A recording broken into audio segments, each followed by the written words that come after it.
السلام علیکم ورحمۃ اللہ وبرکاتہ۔ نیکی کے سفیر بک کی آج ہماری 4 نمبر کی کہانی ہے گھاٹے کا سودا۔ ہمیں دعا کرنی چاہیے کہ اللہ پاک ہم سے زندگی کے کسی بھی موڑ پہ گھاٹے کا سودا نہ کروائے۔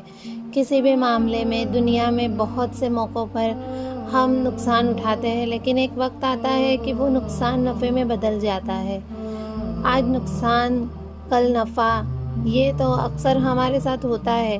ایک سب سے بڑا گھاٹا ایسا ہے جو اللہ نہ کرے کسی کو پڑے، اور جب وہ نقصان زندگی میں آتا ہے اس کا کوئی بدل نہیں کہ انسان ہدایت کی طرف چلتے چلتے واپس مڑ جائے۔ اللہ نہ کرے ہمارے ساتھ ایسا ہو۔ ہماری آج کی کہانی بھی اسی ٹائپ کے انسان کی ہے، تو آئیے شروع کرتے ہیں۔ گھاٹے کا سودا۔ وہ بڑا نامی گرامی شاعر تھا، لیکن اب بڑھاپے کی نرگے میں آ گیا تھا۔ اس نے ساری زندگی گمراہی میں بسر کی تھی، مگر اب اچانک اس کے ارمانوں میں اسلام کی شمع جلنے لگی۔ وہ یمامہ سے نکلا، نبی کریم صلی اللہ علیہ وسلم سے ملاقات کے لیے چلتا کہ سلام قبول کر لیں۔ اس نے اپنے سواری کا رخ مکہ کی طرف موڑ دیا۔ وہ بہت خوش تھا کہ اب نبی کریم صلی اللہ علیہ وسلم سے ملاقات ہوگی۔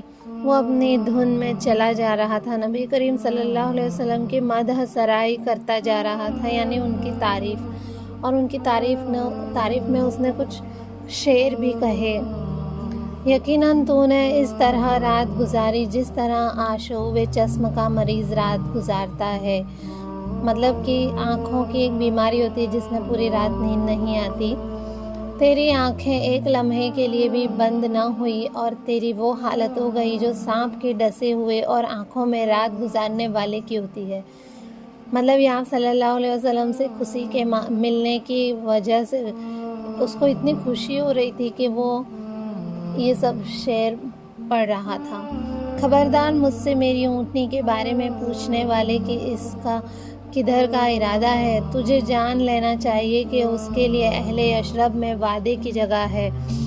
وہ ایسا نبی ہے جو ان چیزوں کو دیکھتا ہے جو تم دیکھ نہیں سکتے۔ مجھے میری عمر کی قسم اس کا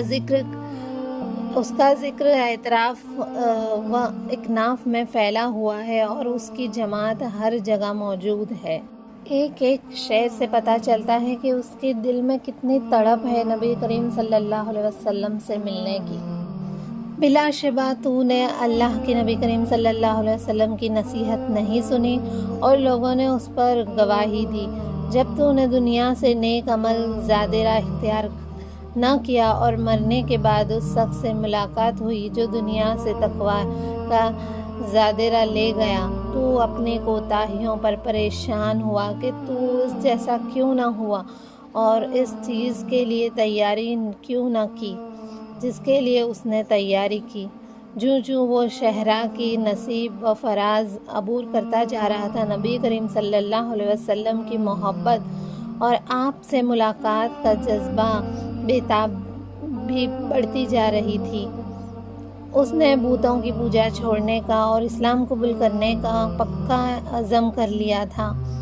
وہ مدینۃ الرسول کے پاس پہنچا تو مشرکین کے کچھ لوگوں نے اسے روک لیا اور پوچھا کہ کہاں کا ارادہ ہے۔ بوڑھے شاعر نے صاف بتا دیا کہ میں پیغمبر رحمۃ للعالمین صلی اللہ علیہ وسلم سے ملنے جا رہا ہوں اور اسلام قبول کرنا چاہتا ہوں۔ مشرکین کو خطرہ لاحق ہو گیا، اگر یہ شاعر مسلمان ہو گیا تو اپنی شاعری کے ذریعے سے لوگوں کے جذبات بھڑکائے گا، لوگوں کو ہمارے معبود کی عبادت سے روکے گا۔ اسی طرح محمد صلی اللہ علیہ وسلم کی دعوت اور مضبوط ہو جائے گی۔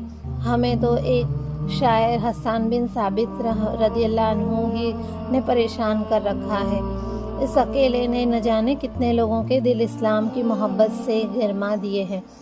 اگر عرب کا یہ نامور اور بے مثال شاعر بھی مسلمان ہو گیا تو ہمیں ناک چنے چبوائے گا۔ مشرکین مکہ عرب کے اس بوڑھے شاعر عاشا بن قیس کو روکنے لگے اور اسے اپنے آبا و اجداد کی غیرت دلانے لگے اور کہنے لگے، عاشا، تمہارا دین اور تمہارے باپ دادا کا دین سب سے بہترین دین ہے۔ عائشہ نے جواب دیا، نہیں، محمد صلی اللہ علیہ وسلم کا دین ہی بہترین دین ہے اور سچا دین ہے۔ وہ ایک دوسرے کی طرف دیکھنے لگے، پھر انہوں نے ایک اور حربہ اختیار کیا۔ بوڑھے شاعر کو ورگلانے کے لیے اور اسلام قبول کرنے سے روکنے کے لیے ایک اور حربہ اختیار کیا۔ انہوں نے کہا، عائشہ، محمد صلی اللہ علیہ وسلم زنا کو حرام قرار دیتے ہیں۔ عائشہ نے کہا، میں بوڑھا ہو چکا ہوں، اب مجھے عورتوں سے کیا واسطہ؟ مشرکینوں نے کہا کہ وہ شراب کو بھی حرام کہتے ہیں۔ عائشہ نے کہا، شراب تو عقل کا خاتمہ کر دیتی ہے، اچھے بھلے آدمی کو رسوائی کا سبب بنا دیتی ہے، مجھے شراب کی کوئی ضرورت نہیں۔ جب انہوں نے دیکھا کہ عائشہ عزم میں شمیم کر چکا ہے، یعنی پکا ارادہ، اور اپنے ارادے سے ٹلنے والا نہیں، تو انہوں نے ایک اور پریشانی کا ہتھ کنڈا اختیار کیا۔ وہ اسے لالچ دینے لگے، کہنے لگے کہ ہم تمہیں 100 اونٹ دیتے ہیں، تم اسلام کا ارادہ چھوڑ دو، اپنے گھر کی راہ لو، کیچڑ میں ہاتھی بھی پھسل جاتا ہے۔ مشرکین نے اسلام کی راہ سے ہٹانے کے لیے مال کی چمک دکھائی تو بوڑھا شاعر پھسل گیا۔ اس نے غور و فکر شروع کر دیا، یہ تو بہت بڑی دولت ہے۔ شیطان نے اس کی عقل پر پردے ڈال دیے۔ عائشہ بن قیس نے مشرکین کے ہاں میں ہاں ملاتے ہوئے کہا، یہ تو تم نے بہت اچھی بات کہی، لاؤ میں تمہاری پیشکش قبول کر لیتا ہوں۔ انہوں نے 100 اونٹ اکٹھے کیے اور عائشہ کو دے دیے۔ وہ 100 اونٹ لے کر حالت کفر میں اپنے گھر کی طرف واپس چل دیا۔ اونٹوں کا ریوڑ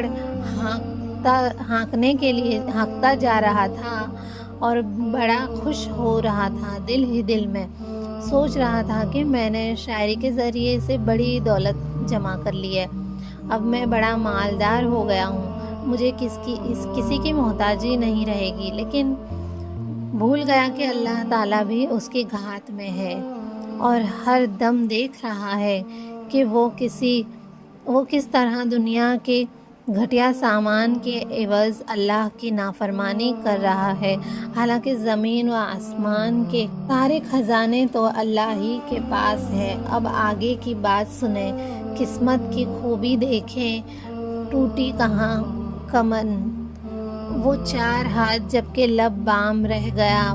بڑا شاعر کسا کس اپنے گھر کے قریب، مطلب کہ وہ تھوڑی سی دور، بس کچھ ہی دیر میں اب وہ گھر پہنچنے والا تھا کہ اچانک اونٹنی سے گر گیا، اس کی گردن ٹوٹ گئی اور وہیں سسک کر مر گیا۔ اونٹوں کا ریوڑ دھرا کے دھرا رہ گیا۔ اس نے اپنی دنیا بھی گنوا دی اور آخرت بھی برباد کر لی۔ یہ کھلے بندوں گھاٹے کا سودا تھا۔ افسوس اس نادان انسان پر جو اللہ کے راستے سے بھاگے اور دنیاوی چمک دمک پر ریز کر گھاٹے کا سودا کرے۔ تو دوستوں، ہم نے اس کہانی سے کیا سیکھا؟ یہی کہ کچھ میں عمل کے پوائنٹ رکھتی ہوں کہ جو مخالف لوگ ہوتے ہیں وہ کبھی نہیں چاہتے کہ ہمارے قدم کسی چیز پہ جمے رہے۔ اس طرح کا سودا تو یاد رکھیے، ایسے سودے ہر جگہ ہوتے ہیں۔ دنیا کے حقیر سے فائدے کے خاطر ہدایت کا راستہ چھوڑ دیتے ہیں لوگ۔ اللہ نے اس کو ہدایت کی یہ راہ دکھائی، لیکن اس نے اپنی آنکھیں بند کر دی۔ جب بھی کوئی بھی کام کریں تو آخرت کو سامنے رکھتے ہوئے کریں۔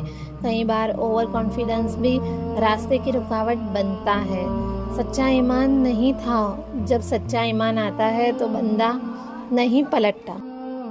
ملال یہ ہے کہ ایسا اکثر ہوتا ہے، بسا اوقات انسان حق کو پہچان لیتا ہے اور اس کی پیروی کا شوق بھی رکھتا ہے، لیکن اس فانی دنیا کے عارضی فائدے کی خاطر دھوکے میں آ جاتا ہے اور اپنے رب کی نافرمانی پر اڑا رہتا ہے۔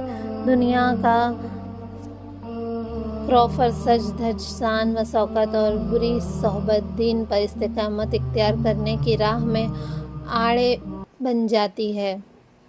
وہ دنیا کی پرکشش چیزوں کی طرف لپک پڑتا ہے اور موت کا بے رحم ہاتھ اس کی گردن